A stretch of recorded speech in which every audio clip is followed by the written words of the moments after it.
with only...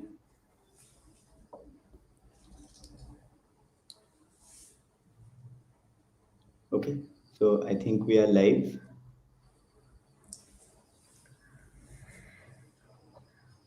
We'll just wait 5 seconds or so to make sure everything is up and running.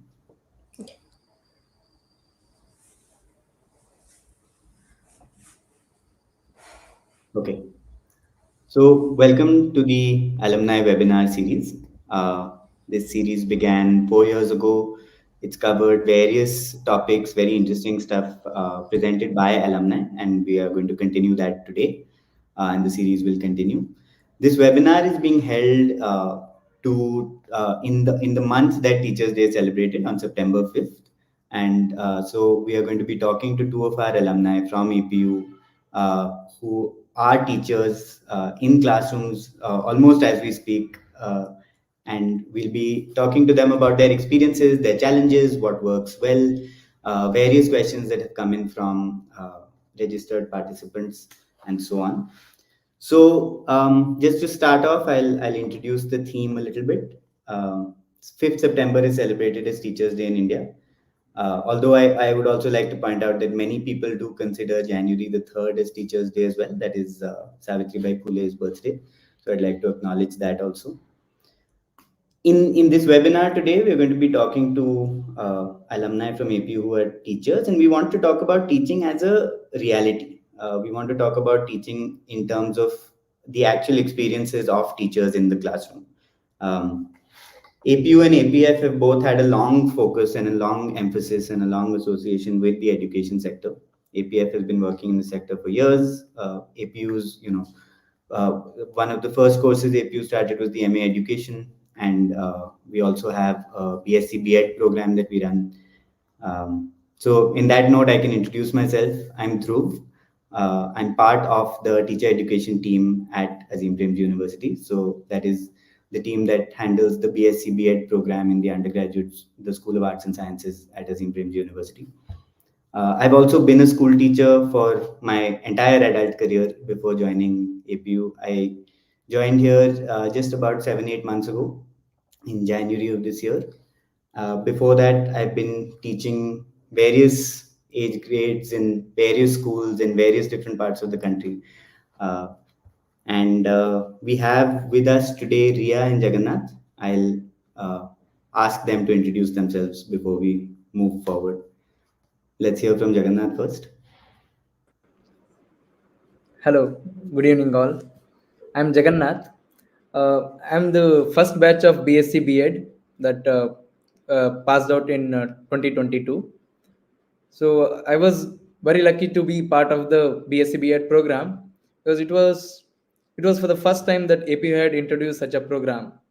And then when I was in a dilemma of like whether to opt for uh, doctor or engineer, then I had this thought: where does my passion lie? Then when I reached out to my teachers, they told me that you have always liked to be a someone who can teach and guide somebody. So then I thought, like, is there any program that I could apply where apart from like this mainstream like MBBS or engineer I could opt for? Then my teacher suggested me that there is this new program at Azim Premji University where you will have a degree in science as well as a degree in education. So I thought that was a great opportunity for me. So that's when I opted that program, and now here I am as a teacher after completing my graduation from Azim Premji University. Post that, I have worked in Azim Premji School, Kalburgi for 2 years, and then I have moved out to explore more so that what I can get back to where I have come from. Yeah, thank you. Thanks, Jagannath. You're a rare experience of someone who said no to medicine and engineering and instead chose to be a teacher. We'll come back to that. Let's hear from Riya. Hello, everyone. I'm Riya. I graduated from the MA in Education program from the 2019-21 batch. Yeah, I think after, for me, after my bachelor's, my parents made it very clear that I should study. I wasn't given too much of an option to work. So I said, okay, I will study, but I will study at a place where they do not have exams. And I think that's how APU was. That's how I heard about APU as well, and that's how I chose my MA in education program. Also because I was interested in education, and I think, yeah, I think the 2 years in the course have given me a lot of time and space to think about so many things that at very different degrees that I have been thinking about as I went through my school year. So I'm also really grateful for the time and the space I got there, to think about these different things, and to APU supported after as well to sort of bring me into. It's through APU that I came into my teaching career as well. So that's, yeah. Thanks. Good to hear from both of you.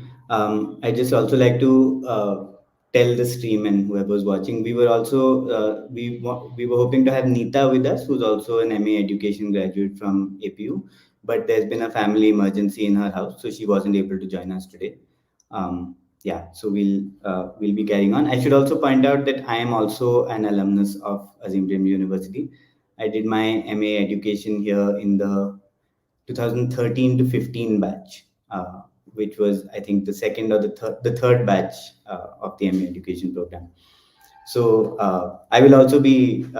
It'll be very hard for me to stop myself. So I will also be chipping in with my stories as both an alumnus and a school teacher at heart still, even though I'm no longer in that role as of January. Yeah. So to start with, I'd love to hear from both of you, and I'm sure many of our current students who are thinking about careers in education and in teaching especially would be keen to hear, and even if they're not, it would be valuable for them to hear about your transition into teaching. So to start with, if both of you could just, walk us through your first experience of teaching, how it was for you getting into a school, your first few weeks and months, and maybe your first year. What were the challenges? What were the things that took you by surprise?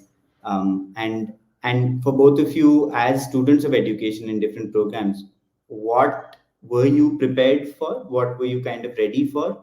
And also, what were the things you weren't ready for? Because we all know that no degree can properly prepare you for the experience in the workplace. So I'd love to hear all of that from both of you. Maybe we could start with Riya.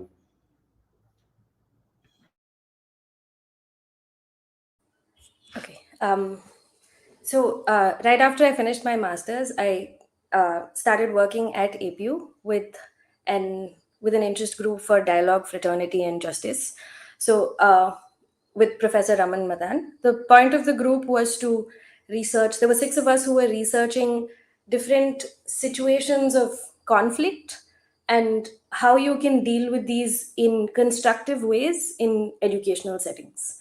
And my particular area of interest at that point and even now is gender. And how does one have conversations about gender with students? How does one start talking to students and children about gender from when they're young, so that you in some ways influence or give them spaces to think about it without only just accepting the socialization that they very often are exposed to. So, right after my master's, I started working as a research associate with the university. My second year of research included a field component. I had to go into the field and try out what I was reading about, and that's how I started my first teaching job. So I taught at a low-fee private school in rural Karnataka, in Malnad, Karnataka. That's where I started, and I started teaching social studies. I was trained in social studies pedagogy at APU, and that's what I started with. So the idea was to try to understand how a teacher in a classroom like this, which represents most of what a mainstream classroom in the country is, what can a teacher like this in a situation like this do to help students think about gender, and how do you talk about gender in these situations? So that was my first. That's how I got into teaching. Um, I was My first week of teaching wasn't what I thought it would be. So because I'd spent so many years. So I started thinking about education from when I was a child, because I didn't like exams. I didn't understand a lot of what was going on. And so I'd spent so many years thinking about education, thinking about teaching, and I studied it. And now I'm in a classroom for the first time. And every day in the first, not even now, every day there is something new you learn about being in the classroom. The first day I got back, I had to call all my friends and be like, "What is happening? I do not understand. How does one handle a class? How does one do any teaching?" So my in the beginning it was very difficult. It was very frustrating, and it took a while for me to adapt into that space. But I think over the year I worked there for a year. I thoroughly enjoyed my time there. Of course, there were a lot of challenges, but I think when I think of teaching, I think of it as a profession. I've only done it for this is my second year, so I'm not I'm not one to speak very authoritatively on it. But from my experience, I've seen that it is as excite. It is a profession that is as exciting as it is challenging. And yeah, yeah, that's what I have to share. As exciting as it is challenging is a great line, and I'm definitely going to be using that. But yeah, before I add anything more, would be great to hear from Jagannath as well about your transition into being a teacher. Yeah, before I got into APU, I was in a hostel where I used to engage with students, and being the senior, I used to take classes for the small students, younger students. Later, when I joined APU, uh, the EPU had certain courses which could make me think a lot about, like, be it the HDTL, this that human development and teaching and learning, and school and society by Aman Madan, and various other courses that allowed me to think deeply. And I thought, okay, this all seems very critical and fancy at times, and that's how the school should be, that's how the classroom should be. And whatever the experiments, that whatever the theoretical aspect we had learned in the courses, uh, I tried to experiment them, like, not like experiment, like try to connect with the child outside where I was doing a home tutoring. Then later, after I completed my graduation, when I got placed in Azim Premji school at Kalburgi, uh, then when I entered into the classroom, it was a different scenario, totally. Being with us one kid, or like at the max five kid, is different. But when you get into a classroom where there are 30 kids, and like every kid is an individual with his or her own thinking, and like be it the way they think, or be it the way they question you, or be it the way they are, because they're everybody is unique, right? It's the human nature, and not no two humans can be alike. So that was moment, then I was like, oh, this is not gonna be fine for me. Then my principal was kind enough, she gave me space to observe. So then I had to take a step back. Then when my principal told me to, you take some time to get into the classrooms, be inside the class, and observe other teachers, and observe how they, what are the pedagogies they follow, or what are the ways, the strategies they use to control the classroom. Then that was a little relief for me, actually. Otherwise it would have been like, oh my god, left in the middle of an ocean where everybody is jumping around me. Kids, like, whenever a new teacher comes into their class and they want to test the teacher, actually, they'll be like all around. They at times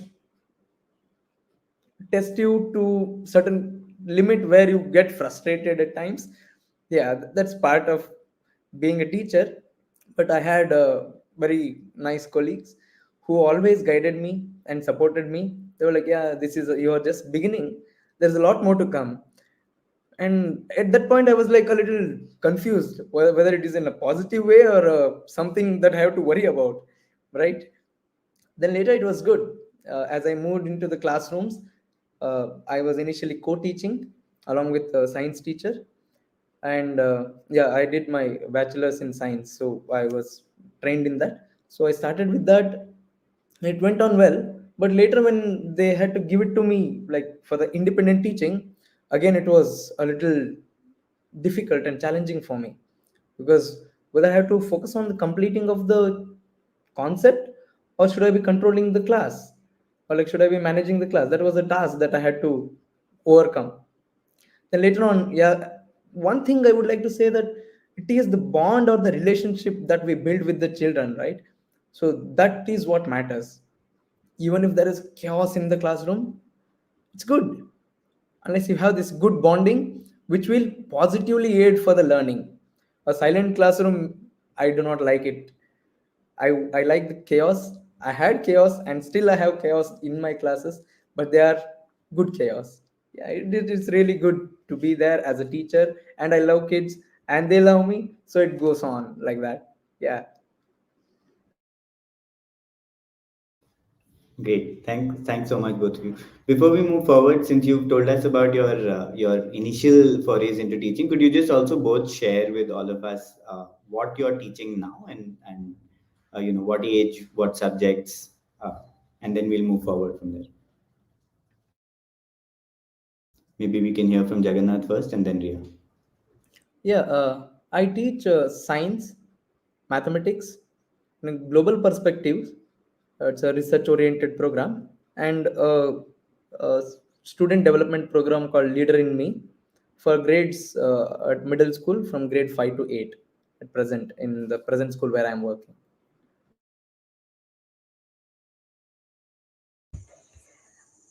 I currently teach English to 8th and ninth graders at a school in Hosur.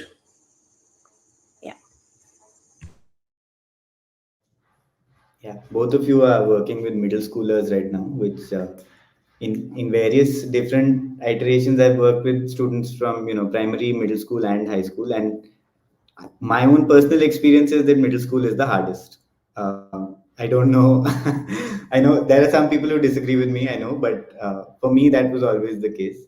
But yeah, so a lot of what both of you said resonates with me so much. I think that what Riya described as first having to call all friends and say what is going on, and the way Jagannath was saying that it was panic when you walk in for the first time and you realize these are not students, these are 30 individual people, and you have to engage with each one of those individual people.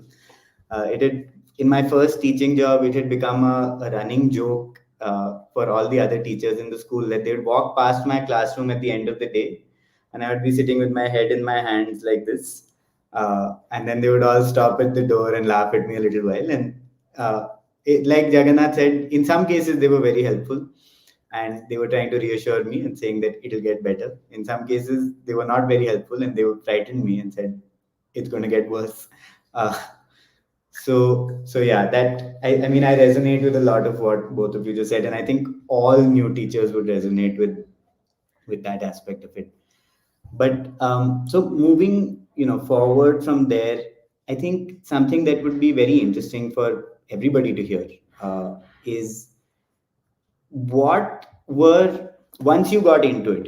Initially it takes some time getting used to it, and you co-teach and you observe and so on, but then once you get into it and you complete a semester or a year, once you're in the rhythm of teaching, what were some of the daily experiences and the daily expectations that took you by surprise? By that, what I mean is, what are things that we assume about teachers and the teaching profession that we don't really know until we get into it ourselves? So perhaps we held those opinions ourselves earlier, or perhaps now we know people who hold certain assumptions that they would be surprised by the reality of.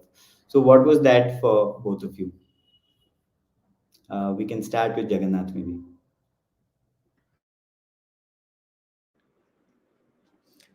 Uh, so when it is told that I'm a teacher or you are into a teaching, people assume that it's just whatever the subject I have expertise, go in and like just deliver the content and come out.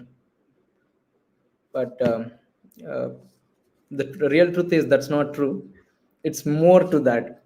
There's major factor has to be given to that. But apart from that, there are various other things that are focused on. A teacher becomes a caretaker, a parent, a guardian, and much more.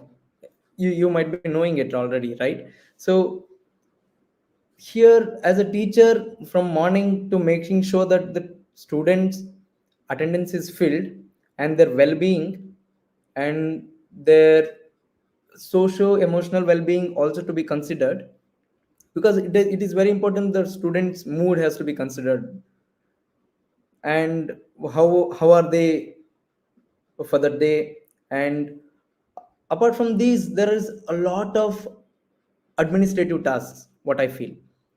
You might resonate with this, because more apart from just teaching, there is a lot more of data entry, where we fill the attendance or the student documents, the verification, and to make sure that the senior teachers, who always spend a lot more time into making sure that there are documents and other registers which are maintained in compliance with the government, whatever the rules or the norms they have set it out, and various other tasks have to be looked into.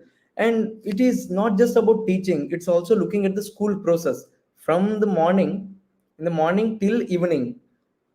A teacher has to be very alert, actually, to make sure that the students are in a safe space, and they're actively engaging, making sure that they are eating their lunch properly. Basically, as a teacher, we have to look at the overall aspects of a student apart from just teaching and learning. That's what I feel like. Whatever is there in the real classroom, or like be it the school, it's not just related to delivery of the content and just walk out of the class.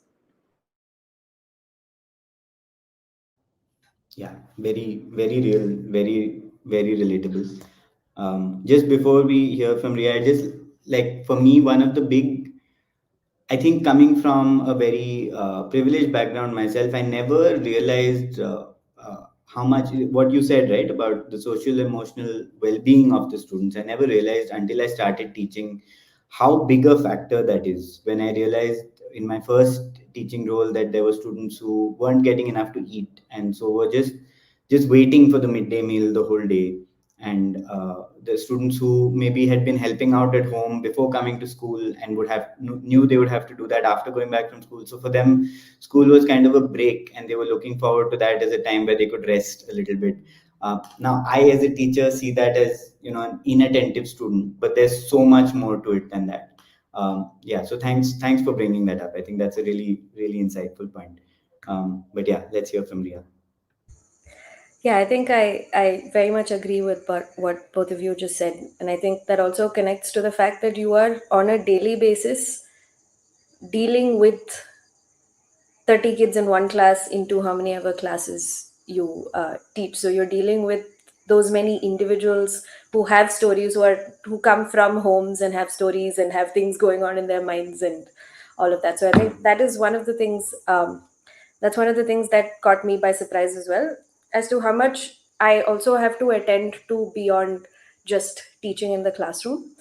Um, but other than that, something that I did not think of and I did not expect at all when I started teaching and as I continue teaching is the physical effort it takes to teach. So something is so after my first 2 3 weeks of teaching, I think I had a through my first 2 3 weeks of teaching, I had a sore throat because of how much I had to like increase my volume. But now that's okay. Now I have a high volume level that I can access without my vocal cords have expanded. So that's working out. But just the physical energy it takes as well, especially when you're dealing with middle schoolers who have a lot of energy in the classroom. So I think that's one thing that I did not consider at all when I was a student as well. I was like, this is easy. You just go to a class, you stand, you teach, you go back, you sit in the staff room. What are you doing in the staff room? That's how I would think about it. But once I started teaching is when I realized that this is obviously mentally and emotionally taxing, but it's also physically taxing to do this. Yeah. No, that's a really good point. And this is something. So, in within the teacher education team at APU, I work with the sports and fitness program. And recently, we conducted a session with a group of school teachers And all of them, so when we conducted our session, many of them came and they were talking to us about, I have an ache here, I have something here, exercises for that, something like that. And each and every one of them was relatable because almost all of them were connected to being a teacher. You spend so long on your feet, you and depending on the age group and the nature of the school, you spend more than just on your feet. You spend time physically running around after children, sometimes intentionally and sometimes you had not planned for it, and yet you still have to do it. You spend a lot of time writing on the blackboard, inhaling chalk dust if you're using a chalkboard, and that adds to the sore throat problems. And almost very few of our schools have mic setups, so you're shouting into a room, and none of us really get training. Like, I've realized that we all teachers also need theater training. We need how to project our voice and how to use resonance and things like that. These are all, this is such a good point because it's just something that no one thinks of. In fact, quite the opposite, right? The stereotype about teaching is what? You come back home at 2 o'clock and then your day is done, and you get so many holidays, and there are so many school holidays, and then you get winter holidays and summer holidays. So I think for me, the really surprising part about being a teacher is how it's harder than any other work in terms of you never get to switch off. I think you might finish your school day 2 or 3 or 4 or 5, but you're taking grading home, because even if you have empty blocks in your schedule, you're probably being used to be a substitute teacher for another teacher who's missing, or you have to go with students for a competition. Uh, and then you come back and then you have to take your grading home. And that's not even getting into planning for your classes, which another thing that I think would surprise a lot of people is how much time it takes to plan a good class. I think even the most experienced teachers, if they're putting effort into it, would take at least the same number of minutes to plan as the class itself. And that's the minimum ratio, 1:1. So if it's a 45-minute class, that's 45 minutes of planning. And again, that's minimum. I would take more than that still. Um, and so you take that work home and you take it into the weekend, and that's just the actual work of it. What about the emotional and mental work of it, where you're worrying about that one kid who looks like they haven't eaten for a few days properly, or you're thinking about another child who unusually dropped off in their last assessment even though in the last 3 or 4 they've been doing really well, or someone else who's been absent every alternate day and you can't figure out why and they're not telling you anything. So all these thoughts keep running through your mind, and it's extremely taxing, and that really surprised me, because when I started off, I assumed, like any other profession, you're at work and then after a while you're not at work.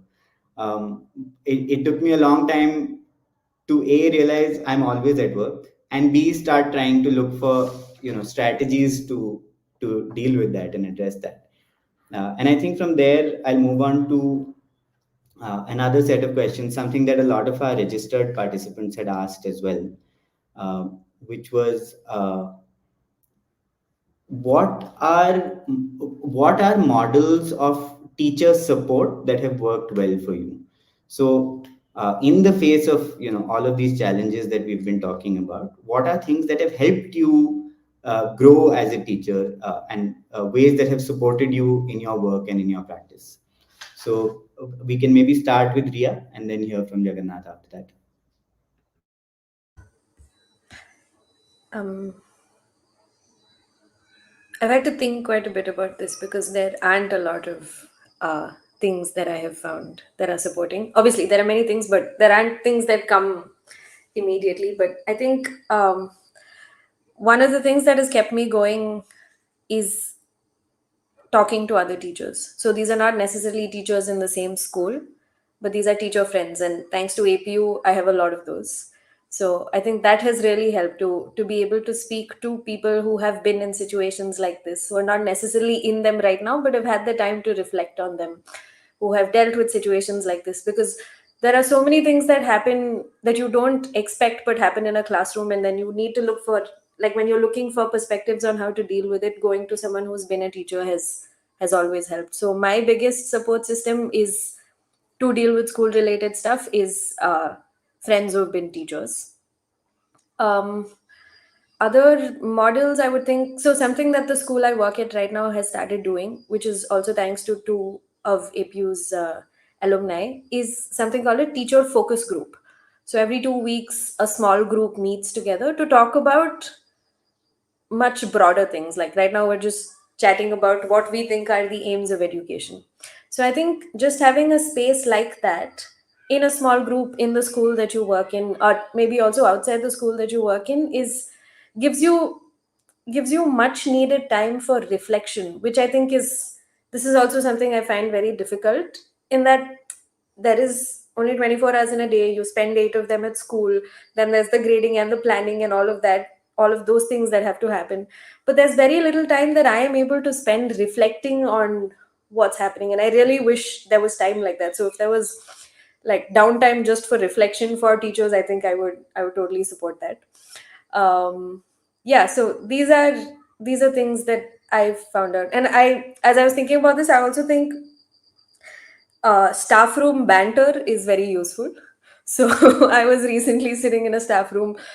I mean, last week I was sitting in my staff room and I was thinking about how all of my classes get taken for different competitions, and I just don't have classroom time. So I'm sitting there and I'm like, what is happening? Because on that day I had another some literary competition which had to be conducted during the English period. So I'm sitting there and I'm worrying about it.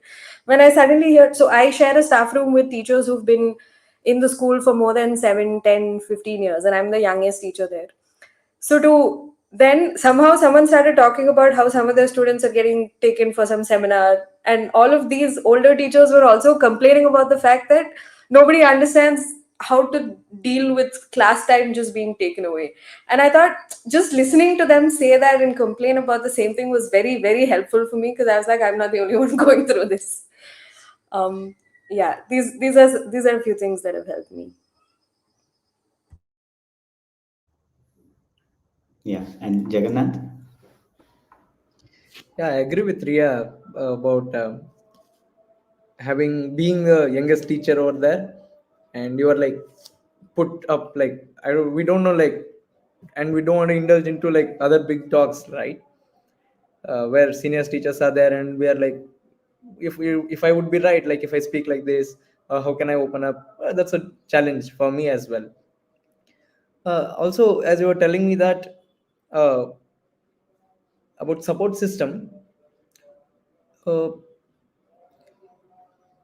colleagues, the peers who are part of the same class. Like, for example, if I'm the science teacher, there's English teacher, there's maths teacher, there's other Kannada teacher or any other subject teachers, right? So first I go to them, because as a class, as a unit, we are dealing with those particular group of children, because they would be knowing them a little better. If I do not know, the other teachers would be knowing them better. So some kids might connect with me, whereas some kids might connect with other teachers. So that would help us to get a insight into what the child is, who is that child, or like what he or she likes to do. So this way, there was a support system from the colleagues. And apart from that, whenever I have some challenge or a difficulty that occurs, first I go to my teachers who taught me. Then I ask them, when you were teaching me, if I was doing like this, how would you respond to this?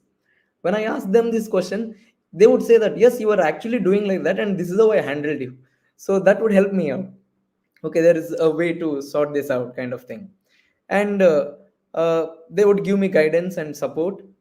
Like they would always encourage me that this is the initial days and this is how it goes, and later on it will become easier. Then you will get to know the students and it will be easier. I always went to my teachers for this guidance. And apart from this, I go back and question my professors at times, actually. See, this is what you had taught me during the course and during the practicum apprenticeship, and that is not what is going actually in the class. When I pose this question, then they would say, yes, theory is a little different when it comes to practical, but it is important that you take some time out, as Riya was also mentioning that, for the self reflection. I think it's very, very, very important when it comes to self reflection, like being aware of ourselves and the purpose, the values, and the beliefs that we hold, because that will help us and guide us to get back into the track, into the classroom. So these were the support system that I had.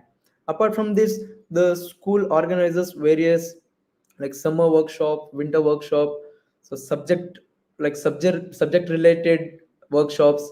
Apart from that, it's like personality development workshops as well. I remember my principal sending me to Bhopal for one of the pedagogy workshop conducted by Arthur Eisencraft.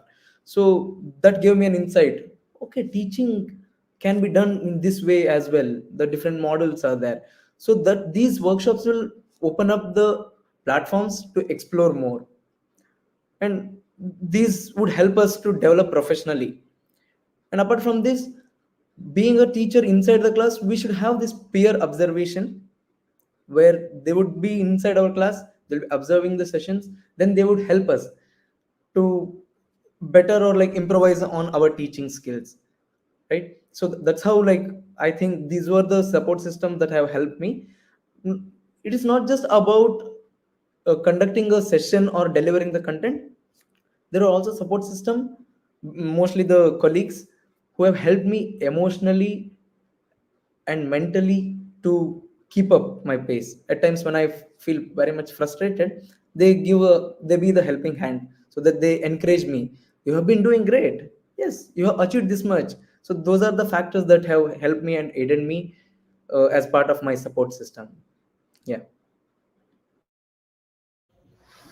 Thanks, both of you. I think some very important things have come out here. I think, something that both of you touched on is this time for reflection. And just to highlight that a little bit, it is very easy to get lost in the day to day of teaching because there's so much to do all the time. It's an unending checklist. You're constantly adding more things to the checklist at a rate that is far greater than the rate of actually striking things off.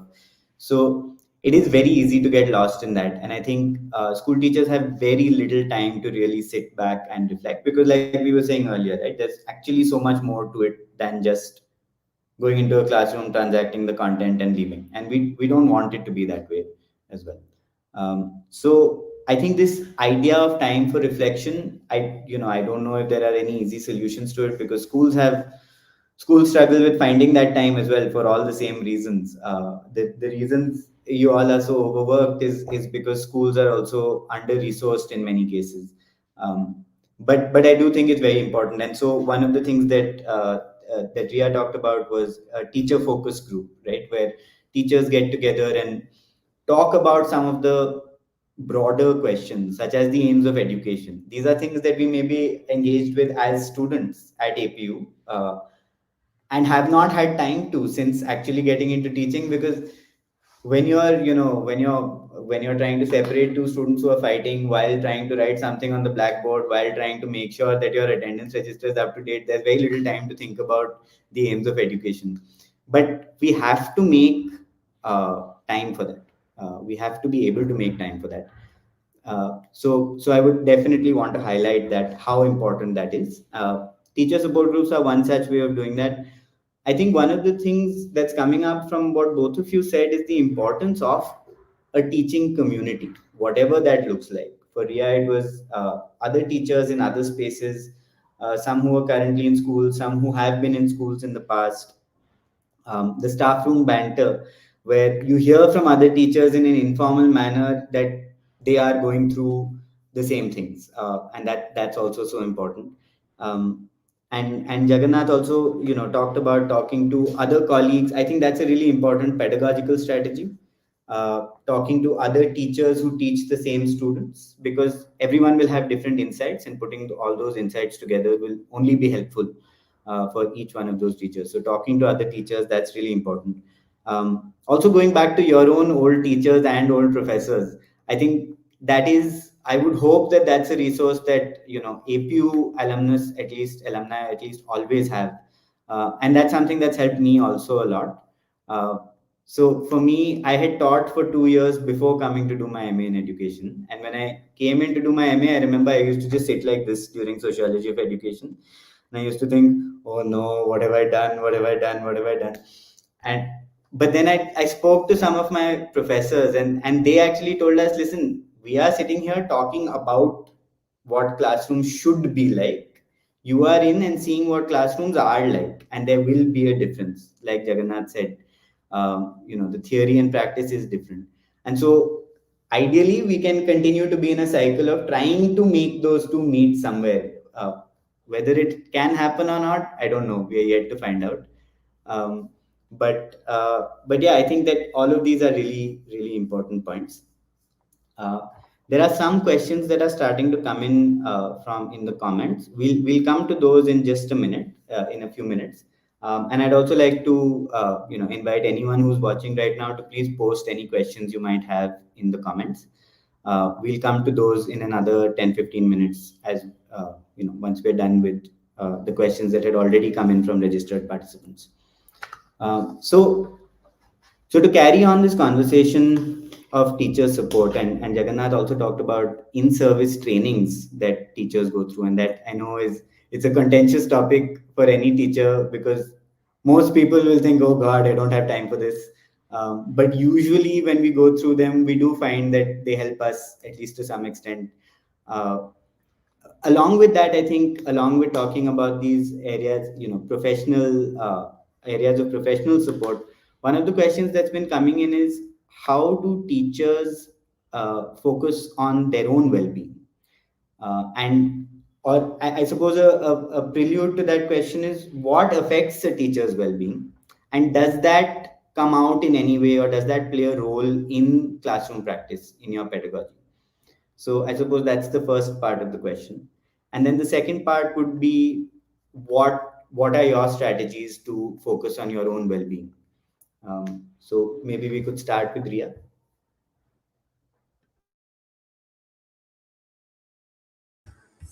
Um, I think in my experience, what has most negatively affected my well-being is when I feel like I'm sort of struggling against a system that is in place. So I'm in a classroom where I want to do things a certain way, I want to teach a certain way, but the expectation from me as a teacher in a mainstream setting is to teach students to pass examinations. So there are multiple challenges that I come across because of that. So sometimes, like in my right now, at least when I just started at a new school which is much bigger than the one I taught at before, so it has a lot of structures and systems in place. And in my first few months I felt like I was constantly on guard, waiting to get pulled up for doing something, uh, for doing something or for not doing something the way that it was expected of me. So I think that is one thing. But I know what I'm doing. I know why I'm doing what I'm doing, and I understand my classroom better than an HOD who also is a teacher but doesn't know what my classroom reality is like. So I think that is one of the things that affected me a lot. Just feeling like I have to fight against fight against systems and structures that do not understand what I am doing in my classroom. So just I've like nothing I've not been pulled up yet, but constantly planning for that has been a little uh, difficult. um, yeah, I think that is what I find affects my well-being. So on the other hand, I would think if there is a structure that supports you to think about these things and to do things in a classroom, that gives the teacher autonomy to decide what to do in a classroom and decide what works best for the students in those spaces, I think that would have made me feel much better. My strategies is to, like, I have a routine. I stick to doing things in the morning, in the evening, in the afternoon that help me sort of um, cope with what happens during a school day. So I try to journal. I try to. I also try to write down. So at the end of each day, I try to write down one small thing that worked out well and say, "This is my win for today." So among all the different things that you're like struggling with, to know that there are some few things that work out. Um, I sort of try to note that down. And yeah, I think it's just having a routine around things and taking care of my body and my mind, different sort of things that help you cope with the 8 hours that you spend in school. That's that's what I do. Yeah.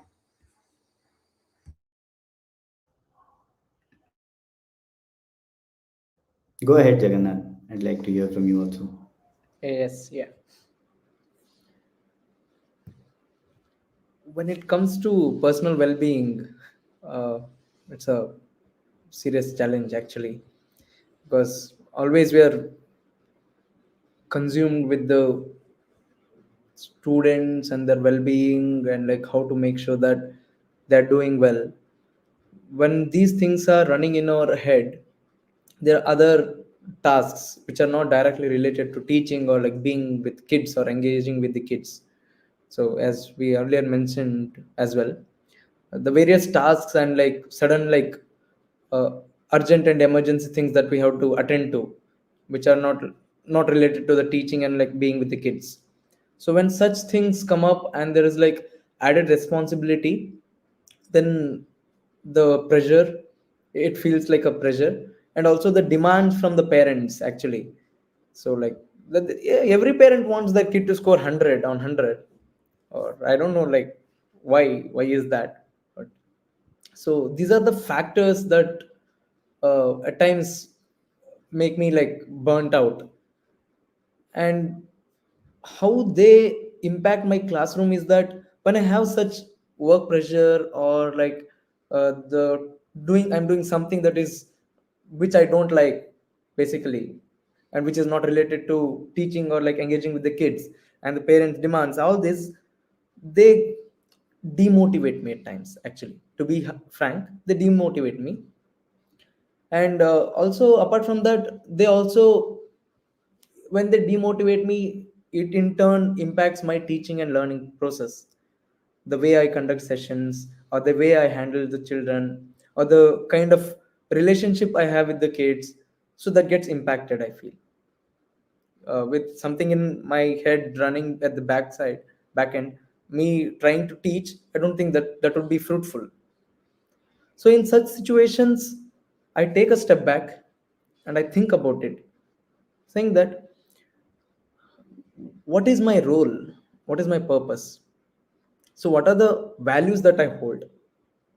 I don't focus on students learning to pass the exams, I focus on student learning to live a meaningful life, being responsible citizens, and they have to be aware of like what is around them. And when I the major factor is that I look into where students are coming from. So the burnout that I am going through, should that be affecting the children or their learning? So that's the question I put for myself. Then I recharge myself saying that okay, whenever, be it the teaching role or any role, it has its own challenges and difficulties. It's there in the teaching as well.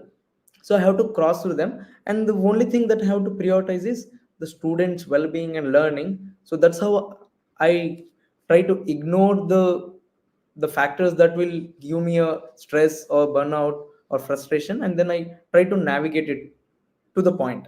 So that's how I manage myself. And as Riya was mentioning, that journaling down and thinking about it, that would help actually. So this is how I have been like managing up until now. I don't know further, I don't know how it goes. Hopefully I'll be able to better strategize. Yeah. Thanks both of you. I fully resonate with how difficult it becomes sometimes to center one's own well-being, because there's also often a message. The message being pushed is, and rightly so, but the message that's always being pushed on us is um, that this is a cause, this is a vocation, this is a and you're doing this for the students. And when I say rightly so, I agree with a part of it. I don't agree with it fully. But of course we are keeping the students at the center of what we do. That is why we're doing what we're doing. At the same time, like you said, Jagannath, when you are demotivated, that's going to come out in the classroom, right? And our role is such that our demotivation is not going to reflect on an Excel sheet, or a document or a report. It's going to reflect in our relationships with people and their experiences and their feelings about themselves, right? If I've had a bad day and if I haven't had enough sleep and I snap at someone, in most other cases, it's something we can apologize and move on from, whereas in a classroom there is the possibility of really affecting a student's mindset. So then we are extra cautious about ourselves, and we are extra hard on ourselves also when we do slip up in these ways, even though they're extremely human things that happen. So I mean, I think it's important for all of us here, the three of us here, and for everyone watching, to also remember that teachers are human, and so we have to allow ourselves that grace.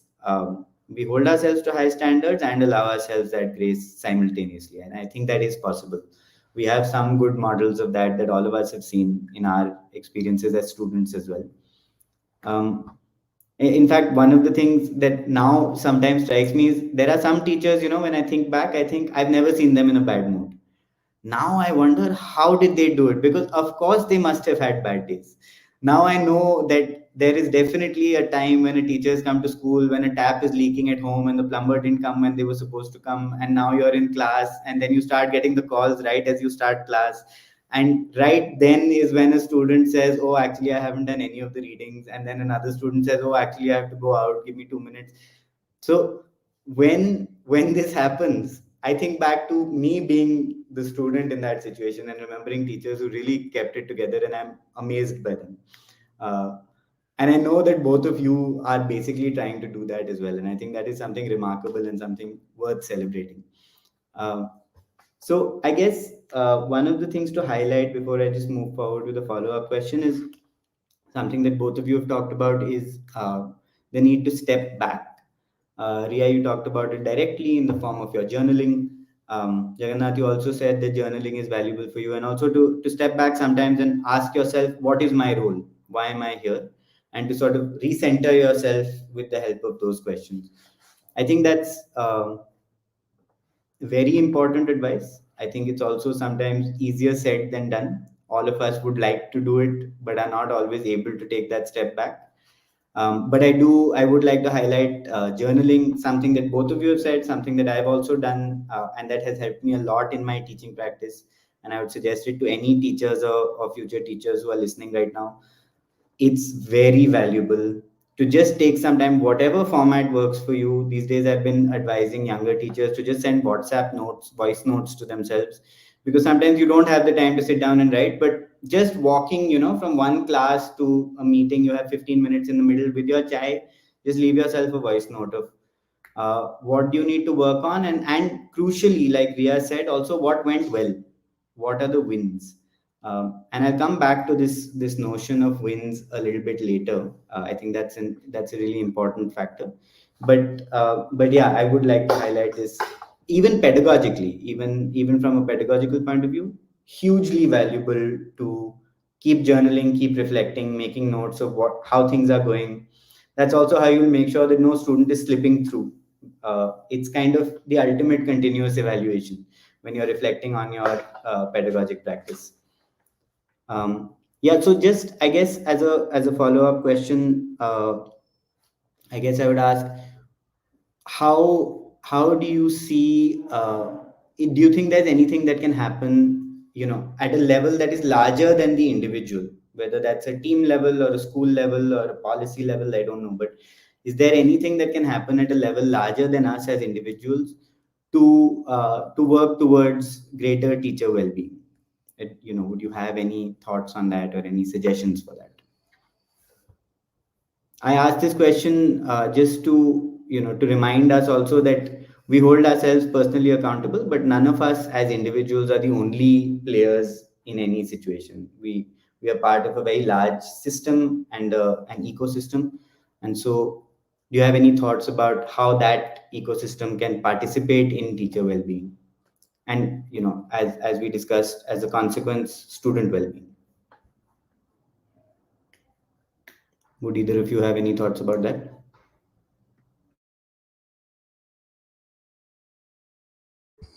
I have a very broad answer to that question, which is to say that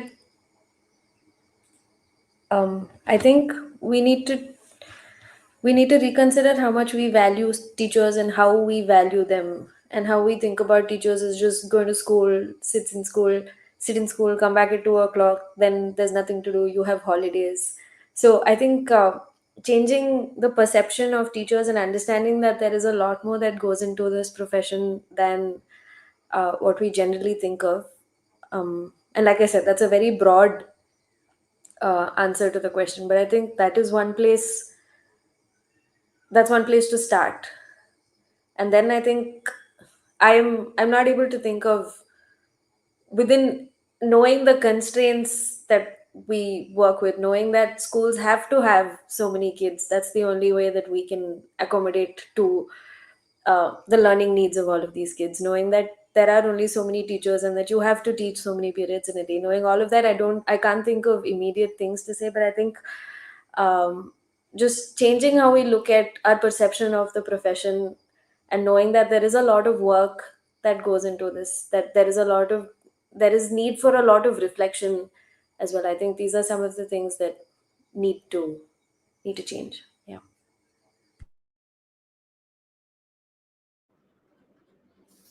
I would say give more holidays to teachers. I was just joking. No, yeah, it's very important that teachers need to have recreational activities and physical activities. Like, I don't see many teachers as a student how they were like active in sports, like be it the co-curricular activities. I think there has to be a platform created for the teachers to express themselves, be it in any form. Like, some a few teachers might love to play any sports, or some teachers might need a platform to dance, sing, do some kind of activity that would bring them like into that calm state, so that they feel like peace and calm. So such uh, activities has to be like routinized as part of the timetable itself. I know the school timetable would be like really hectic, like number of periods, which class, where we go, those are like fixed. But there should be some time created in the middle of the week, hopefully, so that they have like weekends to manage, and like the middle they have some buffer time, so that they can recharge themselves to get back to the class a little fresh, instead of carrying the entire week in their head. And like at the end, when they say that Sunday is the day, I don't think, if they're carrying that notion, like I don't think that's a good sign for a teacher and also teacher well-being. I think, as I said, like certain activities have to be included, and there should be a support system uh, established as part of the schools, be it a counselor or be it a person to go to, so that somebody can help us in that regard, so that we don't feel overwhelmed, rather we can think positively and like be a little more active in our role. And also we want compassion and care from people, because teachers job, we know, like it's the, I don't know, like, but it feels the toughest. So definitely, teachers do need care and support at the back end. Apart from just like other kind of support, the emotional support has to be in place, I guess. If at a larger scale, that would be like really helpful, I think. Just to add to something that I thought of when Jagannath was speaking, is that like I said, at the school I work right now, there is a team. Two of the people who are part of the team are from APU, that are working as a center for teaching excellence, and I know them personally, which is why they are very accessible to me. But I think just having people like that to go and talk to about different things. So when you said counselors, I think like having a team that also helps teachers deal with things that they are going through, because teachers definitely do need counseling. So if there's a system like that as well, I think it's extremely helpful. Yeah, I think both of you make very important points. I won't say too much here. I would just say that with a webinar like this, one of the things we hope to do at a very small scale, but one of the things we are hoping to do is what Riya mentioned, which is to start changing the perception of teachers, right? Like, I think we need more teachers in media. We need more teachers writing about their experiences. We need more webinars like this, conversations where people are just sharing. And I think that's really important. And I wouldn't even say it's a joke, Jagannath. I think there should be more holidays. And, if students get Saturdays off and teachers come into work. And while I see the need for that, of course, there is also a space for giving some recreation, both organized and unorganized. So, time off, as well as, like you said, in organized recreation, in scheduled recreation for teachers also. We see that at a policy level, we see the value of that for students, even for students, we don't give them that kind of as much as we need to. But for teachers, we don't give it at all. And I remember when I first got into a board class where I was checking like board exam mark sheets, and it was exhausting because you had to do so many in per day. And a little one round of this, I was really struggling. I was at the end of my tether. I thought I was going to have a breakdown. And then when the second round of it came about, I started having anxiety about it 2 weeks before the assessment even started. And that's when one of the other teachers in the school, who knew me to some extent and knew that I like to play and run around and was very into sport, he came and said, "Listen, during lunch, what we do is we take our lunch to the volleyball court. So it's the lunch time only. It's not going to take any more of your time. But whoever is done eating just quickly joins the volleyball game and we play for 15-20 minutes. Just try it." And initially I was like, no, I have no time. I'm going to be grading while eating also. He said, no, you're not going to be grading while eating. You'll drop food on your mark sheets. You come to the volleyball court. You just sit there and watch. Go back in 15 minutes if you want to. And so I started joining that game, and I swear it changed my life. That was a major moment of realization for me. Just that 20 minutes to 30 minutes per day of doing something physical completely changed my approach to assessments, and my ability to actually get through the day with having to do 60 papers a day or whatever. Um, yeah. So what I would, I had, a number of more of questions, and we don't have that much time. What I would like to do is, there are some of the questions that have come into the comments right now. As far as I can tell, most of these questions focus on pedagogy and pedagogical strategies. So it would be interesting to hear, both of your takes on these. So one of the questions that's come in asks, as you both teach teenagers, how effective do you find are methods of positive reinforcement? Does individual or collective rewards or punishment work in your classes? I think this is an interesting question, and I'd be interested to hear what both of you have to say.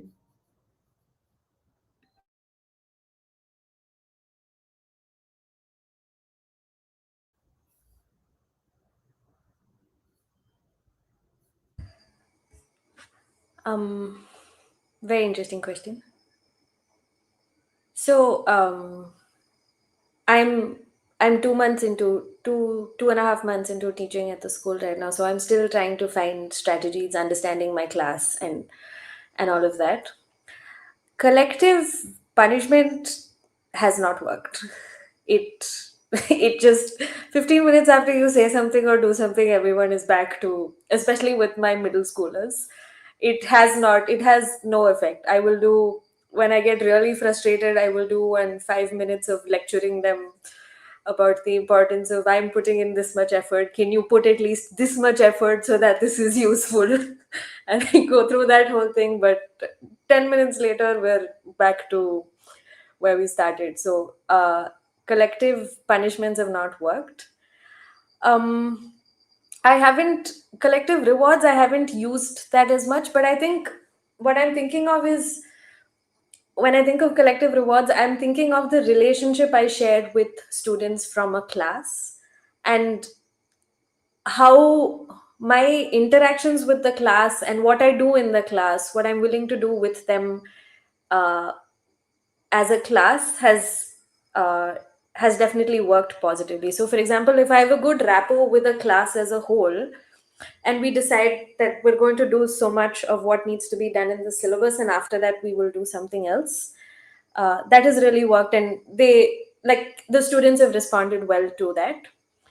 I think individual positive reinforcement is has been very very useful, but the struggle I have, so one thing I started doing right now is, every time I correct a notebook, I would write a note at the end of it, and if a student submitted it on time, I would say thank you for submitting it on time.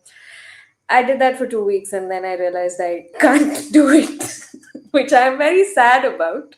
But like after I would give them the notebook back, the students would come back to me and say, Miss, no comment for me. Why didn't you write this? And some of them, when I gave them useful things to think about their writing or whatever, they would come back to me and talk to me about it and say, what can I do? Have I done it better this time? So I think that is very, very useful. But I think if I had maybe slightly fewer children to students to be teaching, I would have definitely done it. But right now, time is a big factor to not allowing me to do that. But I think individual positive reinforcement, collective positive reinforcement definitely works. Negative, from my experience, not so much.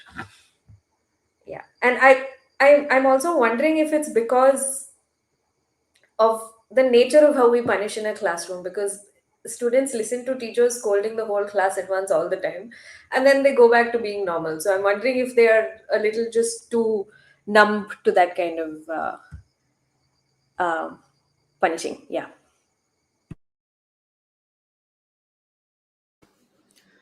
Yeah, I agree with Riya on that aspect. Yeah, like it comes down to the relationship and the rapport we have with the kids, right? So teenagers, they are in the stage of like having their identity in the first place. Then there is a quarrel, like I don't know, like students have this like this one I can do it on my own. If the teacher is not there, also I can learn it, go and do it back later on. So this attitude comes out. But to eliminate that attitude, it comes down to the individual rapport that we build with the student. So only when we have that individual rapport with the kid or the student, then we have everything set. So initially we set these norms so that the students are aware. When it is part of academic and like conceptual learning, we focus on that. When there is fun, there is space for fun, enjoy, there we do that. The teenagers are, they are also aware, they know the teacher, like they gaze the teacher at the first instance itself. So how I should be, or like in what situation I can be fun or playful kind of thing. So I think that would help. And punishments, like I don't know, like what punishment the most I have given is that I walk out of the class. Then the students come back saying that okay, we are not going to do this, we will take care of everything, so you please get back to the class. And then everything is settled down. Yeah, that's what I feel has worked out. Thanks. Yeah, I could. As soon as you said I have walked out of the classroom, both Riya and I sort of went, yeah, yep, yes, we relate to that.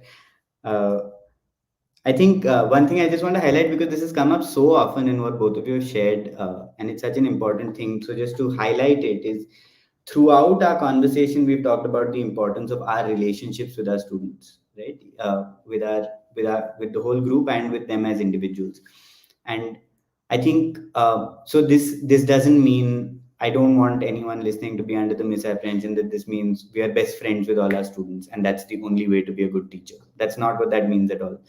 But I think something important to highlight from that is the importance of seeing them all as individuals, and taking them seriously. I think that is something where popular perception and often, bad examples of teaching fall short, which is that we tend to see students as a group, as a block, as a monolith, and we come in with our assumptions about them. uh, so what I take from what both of you are sharing about the importance of these relationships is that we have to take them seriously, and we have to listen to them, and we have to engage with them, and remember that they have a lot to offer in their own educational journey. That doesn't mean, again, that we have to be best friends with them. Some students, it works well to be friendly. For some teachers, it works well to be friendly with their students. Other teachers choose not to be. And there are great models on that whole spectrum of friendliness. But being able to have a good relationship with them is independent of that, I think.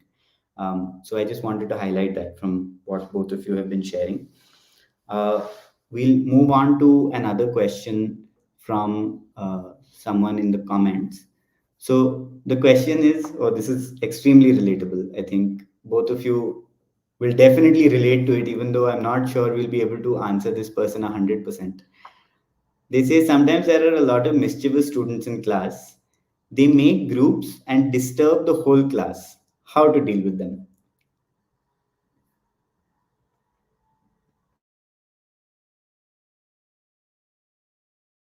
I know that we all relate to this. So we can just share what we have tried.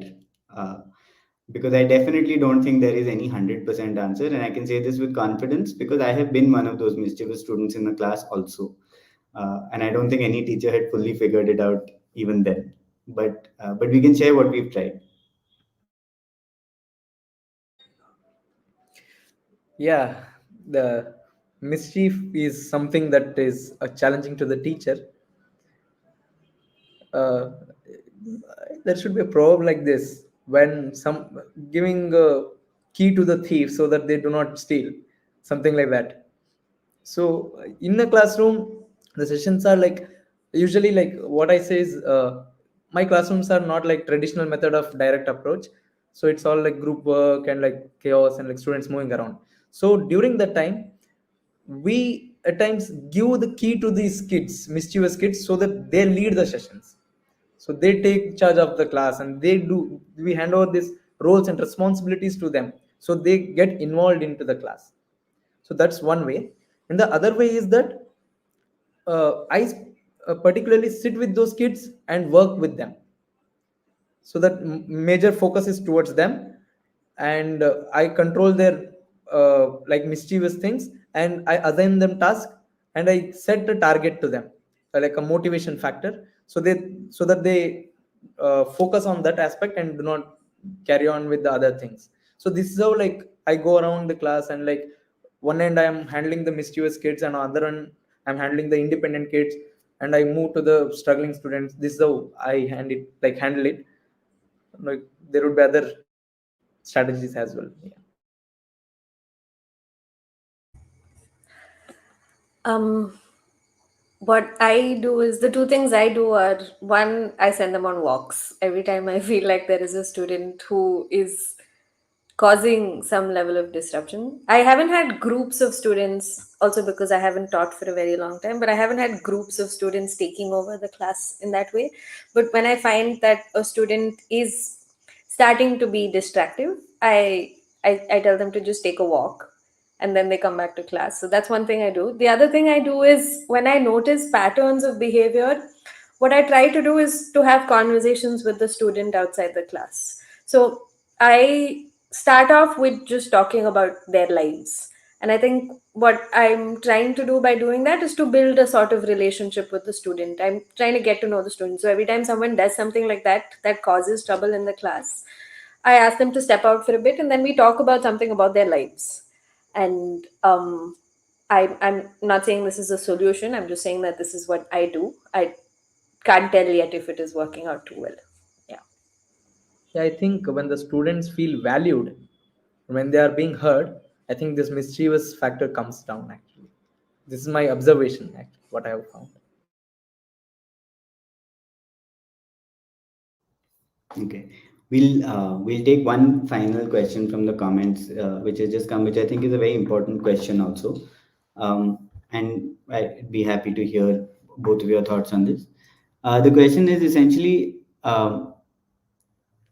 you know many methods of classroom activities, but the socio-economic conditions of the children, health, etc., do not allow them to learn. So, what can we do in this situation? I think is what the question is asking. We may have many pedagogic plans in mind, but the socioeconomic conditions are not conducive to the children learning. It could be health, like we were talking about earlier, meals, sleep, it could be various things. So, what do we do in those situations? I think this is an important thing to think about. Again, not with the assumption that we have answers that are universally applicable, but this is something that we have come across. And so, what is our approach?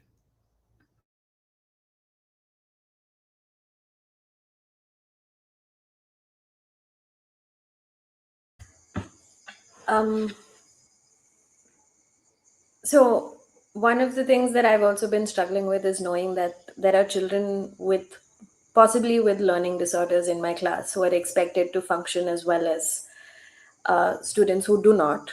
And I've been trying to figure out what to do, and I haven't found a way to deal with it, because um, everybody expects that they've passed exams and come this far, so it is just them not being able to cope with what's happening, and it's on their end. But I'm realizing that there is something more to that.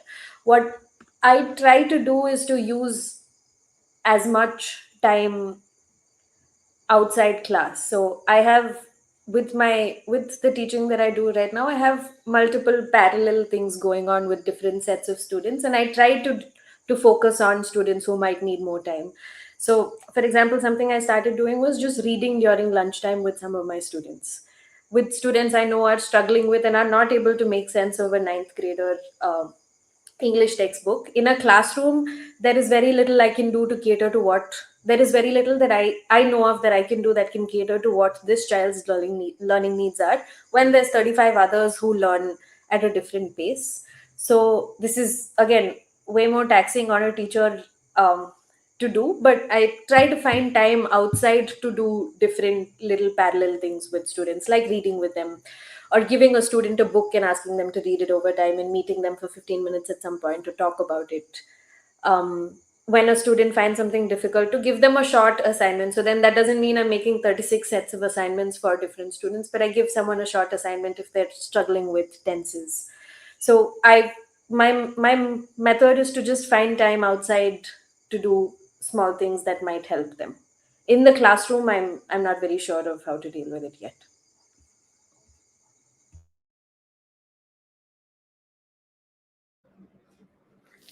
So when it comes to the socio-economic aspects and like at the individual aspects, uh, what I believe is we have to know the root cause. If I have to find out the kind of a preventive measure or a support system for that. So wherever I have worked, like earlier and even now, so these schools have something called as community visits. So where teachers go into the community, meet the parents of the kids, and uh, engage with them in a discussion that is not just related to the academics, rather the social, the economic, or the emotional aspect of the family. So it is to an extent where they are comfortable, and we are not breaching the comfort of the community. So to an extent where we reach out to the parents, where they open up and share things, and we would have a dialogue with the child itself, the student. What are the difficulties they face, what are the challenges they face, what is hindering them. So we have this concept of advisor advisee, or like outside the class we treat them as friends at times. That is necessary, I feel. So these aspects give us a window to look at the inside of the kid, so the factors, and based on that, as Riya was also mentioning, it's a little taxing to the teacher, but it's important for to, if you are considering child, and everyone must consider each and every child.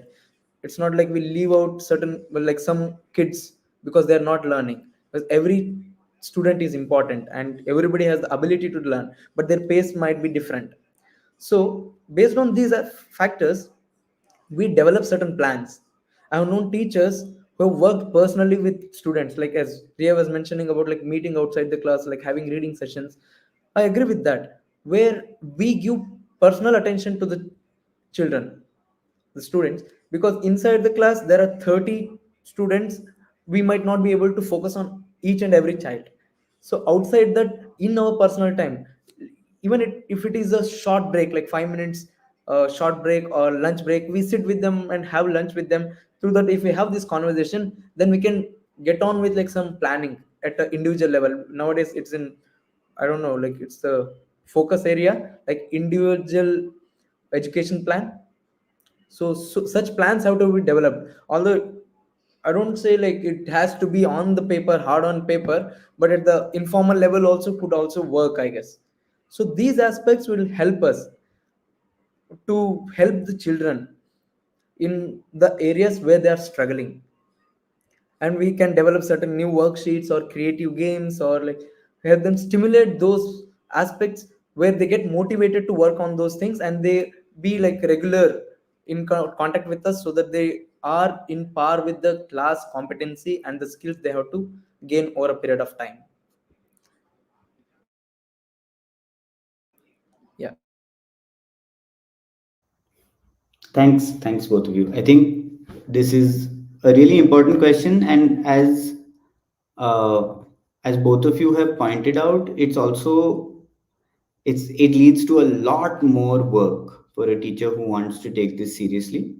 And I say work with the understanding that it's essential work.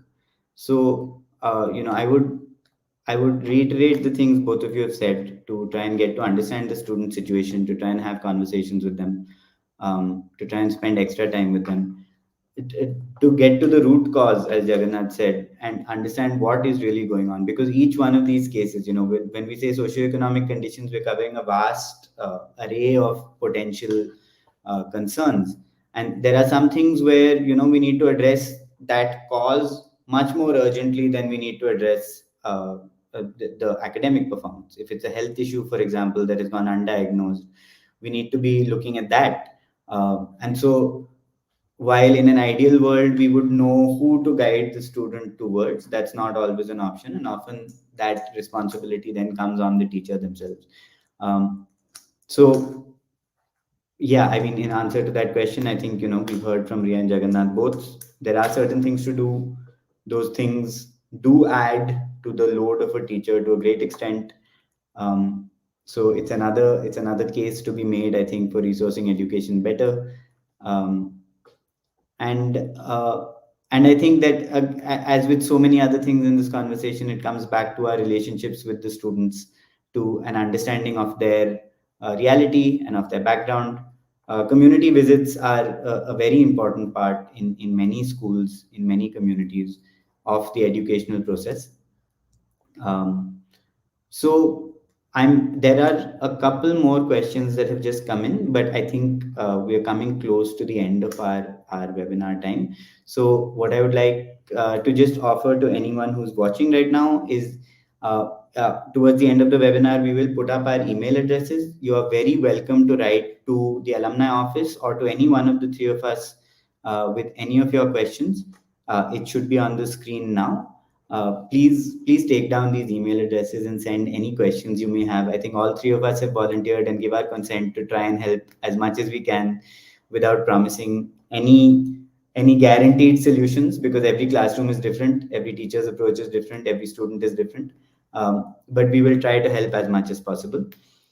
Just before we close, I think, to do a quick recap, I think we've covered a lot of very important things. I'm not going to get into all of it. I think I'll just point out some of the things that have really stood out to me in this conversation. We've talked a lot about our individual relationships with students and our relationships with our classrooms. We've talked a lot about the need to reflect and the need to take a step back, and the difficulty of doing that in the day-to-day of a teacher's life. We've talked about our models of support that have worked well for us. And we've also talked about the importance of teacher well-being, and again, models there that have worked for us. Again, to reiterate, these are all ongoing processes for all of us. No, I don't think anyone has figured it out. Definitely not one of the three of us, but I think there are in general very few people who will ever say, now I've got it. Now 100% I can solve any teaching related question that you throw at me. If there is someone like that, please get in touch. I have a lot of questions. Yeah, so thank you both for this conversation. Just before we close, my last question for us is, what is one thing that brings us back to the classroom every day? So much of this conversation has been about our challenges. So much of this conversation has been, somewhat of a response to the people who think they know everything about education, which is basically everyone. Anyone, if you tell them that you're a teacher, they'll come to you with advice. You should do this, you should do that. Why aren't you doing this? Why aren't you doing that better? So a lot of our conversation has been kind of in response to that. But I think it would be nice to end with, what is it that we love about this job that we do, this role that we play, and what is something that brings us back to the classroom every day, for the most part, with a smile on our face. So either one of you can begin.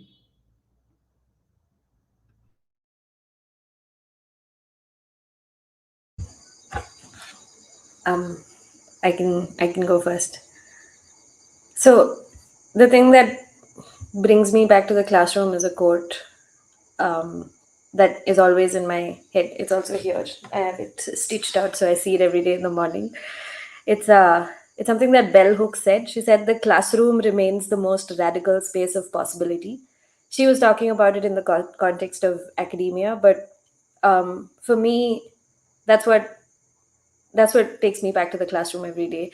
The possibility of just being able to have conversations, like I mentioned in the beginning, a lot of what I'm thinking about and reflecting on is gender, and how how we learn it in schools, how what we learn in schools and in our families is what reflects in society. So a lot of what I try to do in my teaching as well is to talk about it with students, and I think a classroom offers multiple spaces to do that. So that's why that's what keeps me going back. And I was also recently thinking about how I feel very discouraged about the fact that I do not have enough time to do things, I do not have enough energy to do things. Like Dhruv was saying, there's so many things that you want to do but you never seem to be able to strike off what you need to do first to be able to get there.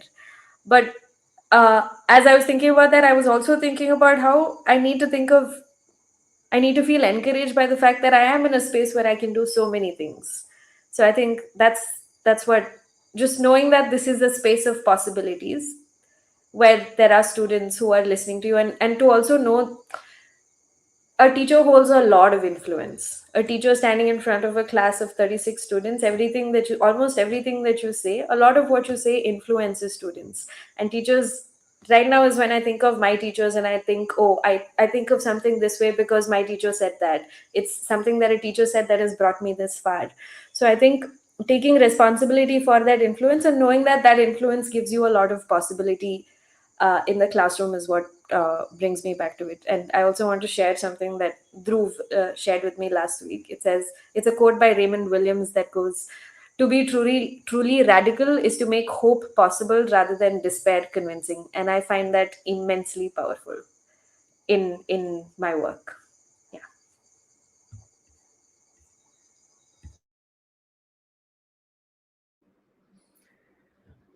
For me, what brings back to the school or the classroom is that the very thought early in the morning that the kids will be waiting for me.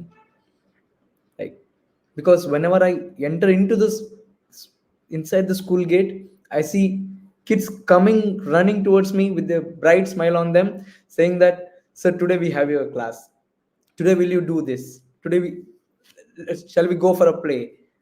Like, although I'm a science teacher, yes, I have space for all those aspects as part of my teaching and learning process. I am not limited to just teaching of science.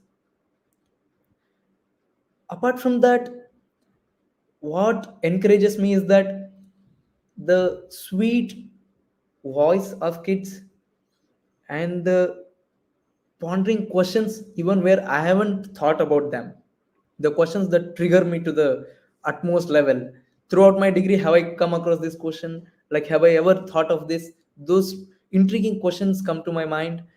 And the sweet notes from the kids, they say, sir, we like you, come to our class. They literally pull our hand into their classroom, although I might not be teaching them. And the one most aspect is that I at times I get into this uh, pre-kg classrooms, and we have fun over there. Usually this is how the trend goes, like teachers are like tired at the end of the day, but I don't know how, but like my energy at the end of the day will always be high as in the morning, because it is those students who make me happy. And it says that teachers are the alchemists, so they can dictate the mood of the students as well. So we can create wonders inside the classroom. So together with students and teachers, it creates a beautiful world inside the classroom, inside the four walls, and also outside the four walls, which will always bring me back to the space. So this is with respect to the kids and the students and their love, the love for learning and the relationship.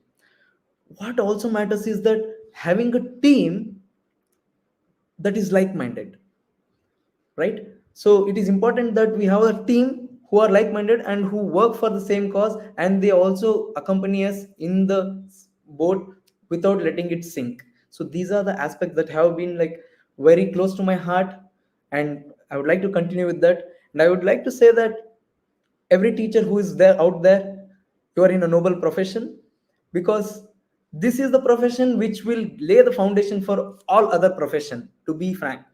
So you are at the great position, and you are contributing something to the future of the nation, and also you are influencing an individual at the ground, at the grassroots level.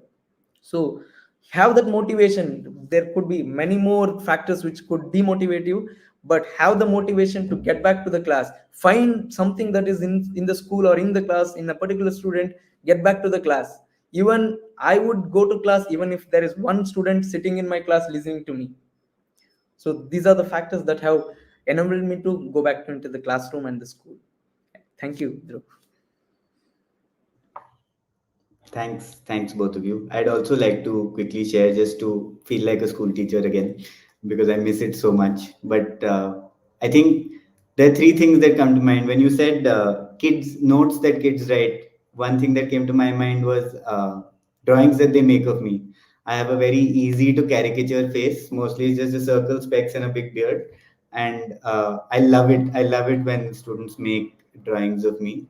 Uh, Another thing is so notes, kind of like notes that they send, but once in a while, because I've been lucky enough to be teaching for a few years now, I like recently a year ago I received an email from someone I taught back in 2015 16, and they were in grade 10 then. They've now finished their masters and are have started a job somewhere, and they sent me this very sweet message, which basically just said that I didn't realize it at the time, but I really look forward to our classes, and I really look forward to the fact that you would write notes in our notebooks with pink pen, because I remember long ago decided I will never use a red pen, and so I would use any other color I found. And so it was just this, it was a very sweet note, and it was so lovely to see after all these years that something had remained,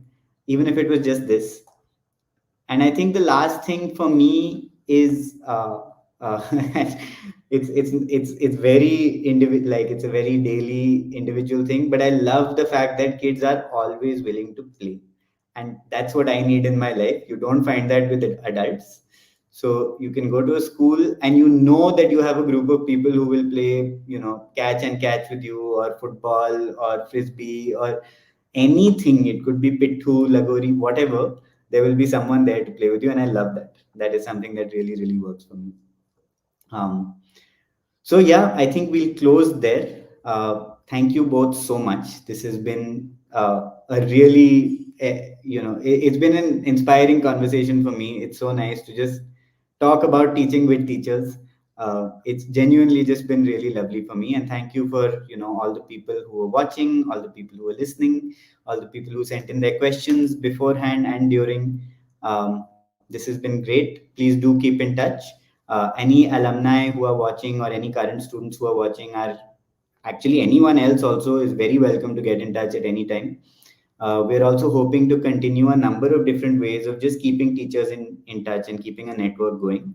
And you'll receive those emails about endeavors such as that. But yeah, thank you all so much, and a happy Teachers Day to any and all teachers watching. Yeah. Thank you both.